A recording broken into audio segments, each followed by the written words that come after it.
बिस्मिल्लाहिर्रहमानिर्रहीम अस्सलामु अलैकुम खुश आमदीद कहते हैं।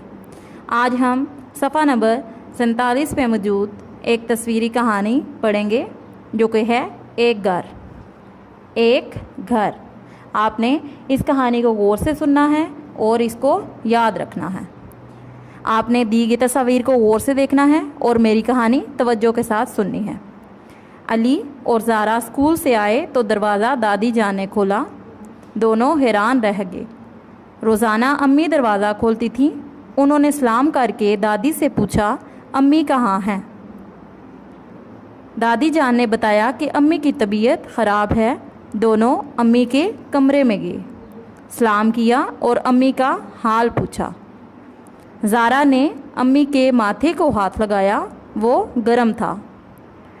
थोड़ी देर वो इनका सर दबाती रही। अम्मी ने कहा, कपड़े बदल लो, मैं निकाल के देती हूँ। दोनों ने कहा, नहीं आप आराम करें, हम खुद निकाल लेंगे।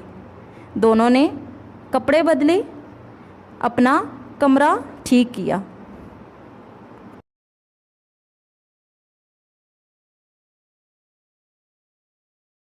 सफ़ा नंबर 48 को गौर से देखें।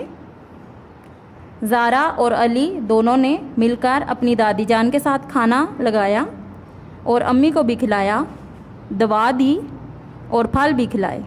अम्मी बहुत खुश हुई, कहने लगी, शुक्रिया ज़ारा, शुक्रिया अली। दोनों ने कहा, नहीं अम्मी, शुक्रिया की कोई बात नहीं, आप भी तो हर वक्त हमारे काम करती हैं, आपका बहुत शुक्रिया। सब खुश हुए। ये आपने कहानी सुनी जो कि एक घर के बारे में थी। आपने इस कहानी को याद रखना है।